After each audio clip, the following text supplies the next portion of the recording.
Assalamu alaikum, I'm Aisha and you're watching Samaa News. Here are today's headlines. Ukrainian President Volodymyr Zelenskyy has met US President Donald Trump in Florida as both sides push for a plan to end the war in Ukraine.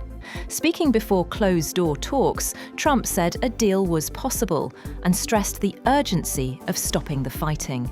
He said there was no deadline, but confirmed work was underway on a security agreement involving the United States and European nations, calling the negotiations complex but achievable lines.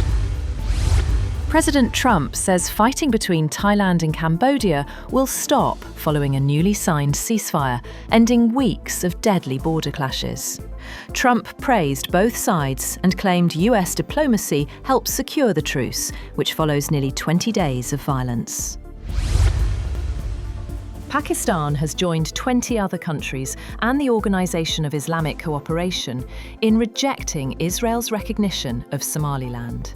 A joint statement said the move violates international law and warned against linking it to any attempt to displace Palestinians from their land.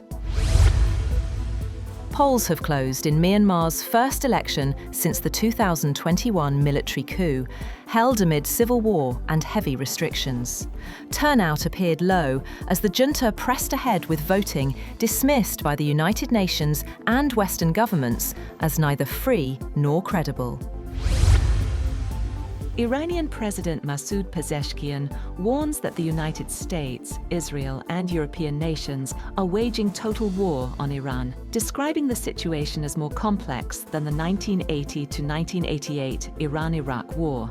In an interview published on the official site of Supreme Leader Ali Khamenei, Pezeshkian said, "We are at total war with the United States, Israel, and Europe. They want to bring our country to its knees," adding that Iran is now stronger militarily and prepared to respond decisively.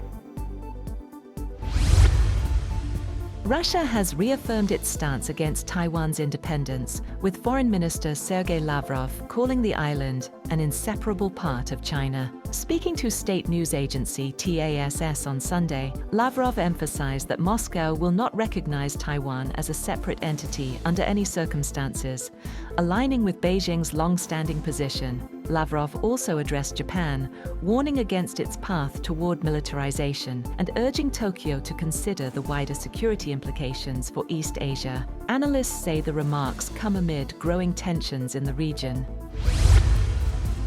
Russian President Vladimir Putin says that Ukraine is in no hurry for peace and that if Kyiv does not seek a peaceful resolution, Russia will achieve its objectives by force. The remarks followed a large Russian drone and missile attack, which Ukrainian President Volodymyr Zelenskyy said showed Moscow's intent to continue the war, while Kyiv seeks peace. Putin was briefed on territorial gains in eastern Ukraine, including Mirnohrad, Rodinske, Artemivka, Huliaipol, and Stepnohirsk. Ukrainian forces rejected claims of full Russian control, stating defensive operations are ongoing, especially in Huliaipol, where fierce fighting continues.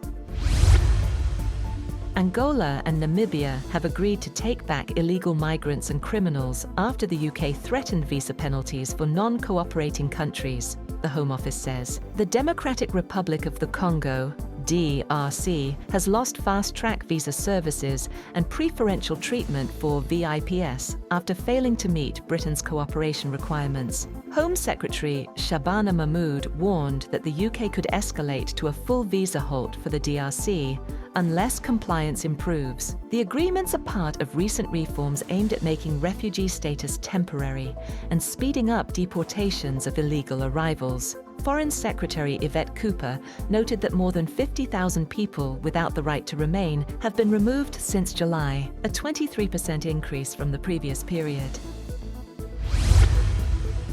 Winter weather has caused widespread travel disruption across the northeastern United States. A mix of snow and ice hit the region, leading to thousands of flight delays and cancellations during the busy post-holiday travel period. Officials in New York and New Jersey declared weather emergencies as residents were urged to stay off the roads due to dangerous conditions. The storm began to ease by mid-morning, but travel disruptions continued. Strong winds and rain have hit tent camps in Gaza's Khan Yunis, offering little protection to displaced Palestinians. Gaza authorities warned that flooding could cause damaged buildings to collapse, as a ceasefire reduces but doesn't end violence. China has switched on the world's first 30-megawatt pure hydrogen gas turbine, marking a breakthrough in renewable energy storage. The Jupiter-1 turbine ran stably in Inner Mongolia, converting stored hydrogen into power without carbon emissions. French film legend Brigitte Bardot, who rose to international fame with her role in And God Created Woman, has died at the age of 91. Her foundation says, known simply as BB in France, Bardot captivated audiences in the 1950s and 60s with her free-spirited performances and broke taboos around female sexuality in mainstream cinema. Beyond film, she became a global pop culture icon, later devoting her life to animal rights activism.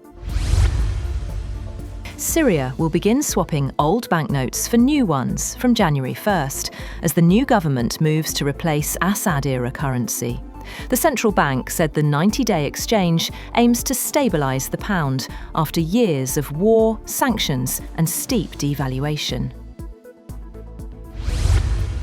That's all for now. For more updates, visit www.samaa.tv. Thank you for watching Samaa News.